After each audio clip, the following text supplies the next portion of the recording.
You need the present perfect to talk about past actions that affect the present, like the hike around Uluru I have just completed here in Central Australia, and they gave me some serious blisters on my feet. First, let me be a little more specific with the use of the present perfect. I have bought a new pair of walking shoes is an example for the present perfect. The action of buying the shoes has already taken place, but I've just been wearing them, so that action affects the present. In most cases, it's not important when I bought them, it's the result of the action that's important. You also use the present perfect to talk about an action that has just been completed. I have just completed the hike around Uluru a few minutes ago. Next, you need it when an action started in the past and is still going on. I have lived in Australia since 2019. And finally, you use the present perfect for actions that have happened several times, once or never. I have visited Uluru 3 times already, or I have never visited Uluru.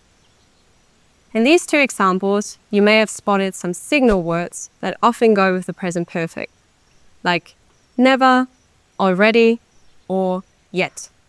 Speaking of never, I will never climb the Uluru.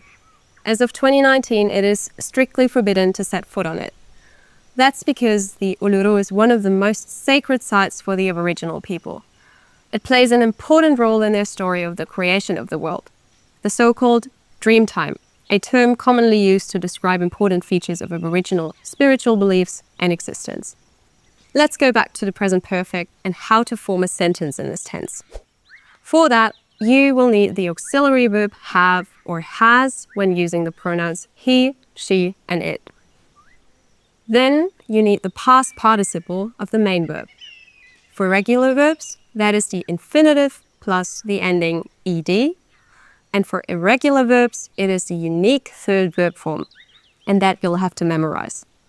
You can find a list of some important irregular verbs and their respective third forms in our extra material. For example, I have hiked around Uluru, or he has gone back to the bus. You can shorten these sentences by using the abbreviated form of have and has.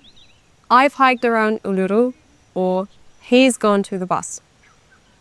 There are a few special features to keep in mind when spelling the past participle forms. If the verb ends with an E, double E, or IE, you only add a D, as in love, loved, agree, agreed, or die, died. If the verb ends with a Y, that becomes an I, like in cry, cried. Unless there is an A, E, or O before the Y, then stay becomes stayed with the normal ed ending. Finally, if the verb ends with a consonant, usually that consonant is doubled, like in beg, begged, but not in visit, visited. Last but not least, let's look at questions and negations. If you want to say that something has not happened, just add a not between the have, has, and the past participle. I have not been to Uluru before. When asking a question, you must put the have and has at the beginning of the sentence, followed by the subject and the past participle. Has she visited Uluru? If you're struggling with questions and negations, make sure to check out our video on that topic. Let's recap. You need the present perfect to talk about a completed action in the past that influences the present. You form it with the auxiliary verb have or has and the past participle. For negations, just add a not in between those 2. For questions, you put the have or has at the start of the sentence, followed by the subject and the past participle. Well, I had a wonderful day here at Uluru. Do you still have any questions? Write us a comment below and check out the extra material. See you next time.